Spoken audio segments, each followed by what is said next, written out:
اتنے سے کیوں گزارا گیا ہے؟ یاد رکھیں پہلے نبیوں پہ دین مکمل نہیں ہوا، شریعت کے عمل جاری تھے، بعض حکم منسوخ ہو جاتے پھر نئی شریعت آ جاتی۔ دین مکمل ہوا ہے تو ہمارے حضور پہ، دین حضور پہ مکمل، علم حضور پہ مکمل، مال حضور پہ مکمل، اسی طرح قربانی بھی حضور پہ مکمل۔ پہلوں کو بچایا اس لیے کہ ان پہ قربانی مکمل نہیں ہوئی تھی، قربانی نے مکمل ہونا تھا حضور پہ۔ خود تو تلوار کے نیچے آ کے شہید نہیں ہو سکتے تھے، اللہ کا وعدہ تھا واللہ یعصمک من الناس، اس لیے حضور کی طرف سے امام حسین نے جام شہادت نوش فرمائے۔ ظاہر میں یہ شہادت ابن بطول ہے، پر غور کیجئے تو یہ قتل رسول ہے۔ امام علی مقام کو اس لیے نہیں بچایا گیا، انہیں گزارا گیا ہے تاکہ رسول اللہ پہ قربانی مکمل ہو جائے۔ دین حضور پہ مکمل، علم حضور پہ مکمل، کمال حضور پہ مکمل، حسن حضور پہ مکمل، اسی طرح قربانی بھی ہمارے نبی پر ہی مکمل ہوئی۔ پر حضور خود تلوار کے نیچے نہیں آ سکتے تھے، اللہ کا وعدہ تھا بچانے کا، اور قربانی مکمل بھی حضور پہ کرنی ہے، اس لیے حضور کی طرف سے امام حسین نے جام شہادت نوش فرمائے۔ تو امام علی مقام کی یہ شہادت حضور کی طرف سے، آپ کہیں گے دوسرے کی طرف سے شہادت کیسے ہو گئی؟ تو حج بدل بھی تو ہوتا ہے دوسرے کی طرف سے حج۔ احرام کوئی باندھ رہے، ثواب کسی کے لیے نیت کر رہے، تو دوسرے کی طرف سے کعبے کے طواف کرتے ہیں، دوسرے کی طرف سے حج بدل کرتے ہیں۔ امام علی مقام دشت کربلا میں رسول اللہ کی طرف سے شہادت کا جام پی رہے ہیں۔ سر الشہادتین شاہ عبدالعزیز نے یہی بات لکھی ہے کہ امام علی مقام کی شہادت اصل میں رسول اللہ کی شہادت، یہی وجہ ہے حضرت علی بھی شہید ہوئے ہیں، حضرت امیر حمزہ بھی شہید ہوئے ہیں، اور اسلام کی تاریخ میں اور بڑے بڑے شہید ہیں، پر جتنی شہرت امام حسین کی شہادت کو ملی ہے اتنی شہرت کسی اور شہید کی شہادت کو نہیں ملی۔ وجہ کیا ہے؟ اور شہیدوں کی شہادت کو وہ شہرت کیوں نہیں ملی جو امام حسین کی شہادت کو ملی ہے؟ یہ امام حسین کی شہادت نہیں، یہ رسول اللہ کی شہادت ہے۔ ظاہر میں یہ شہادت ابن بطول ہے، پر غور کیجئے تو یہ قتل رسول ہے۔ امام علی مقام نے حضور علیہ الصلوۃ والسلام کی طرف سے جام شہادت نوش فرمایا۔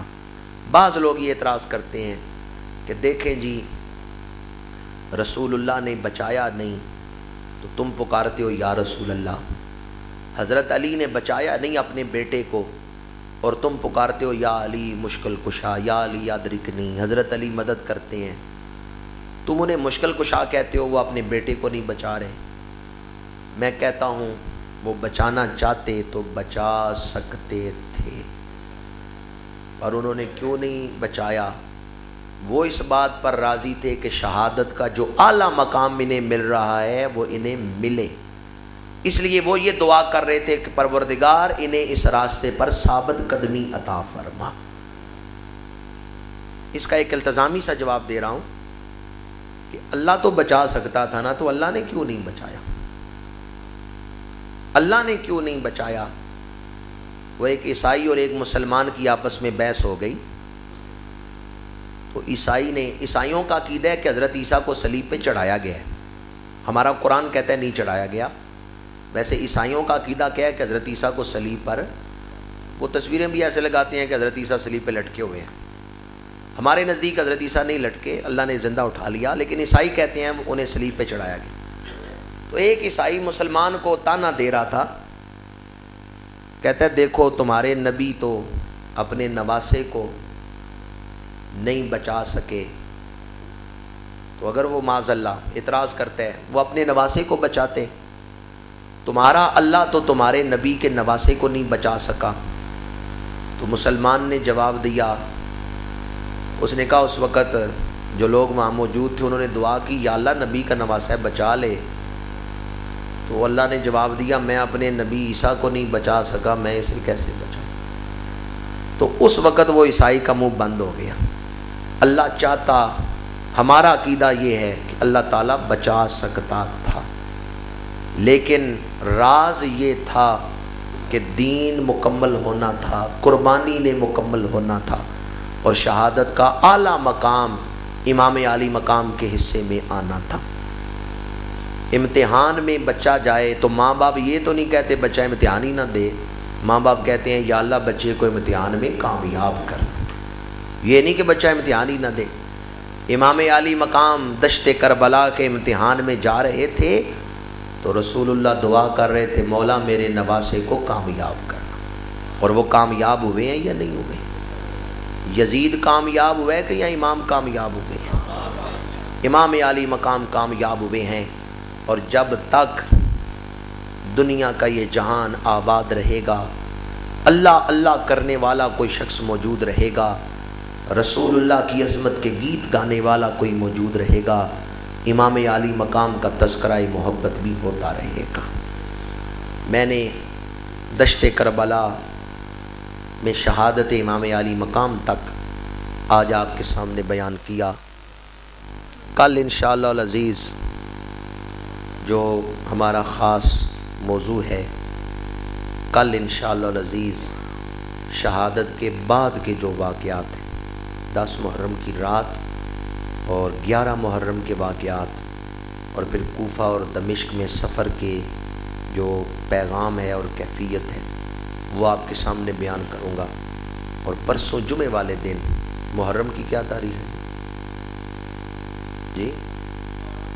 ماشاءاللہ، پرسوں جمعے والے دن 18 محرم ہے، اور یہ جو 18 محرم ہے یہ حضرت امام زین العابدین کا یوم وصال ہے، اور کئی علاقوں میں اس دن حضرت امام زین العابدین کا عرس بھی منایا جاتا ہے۔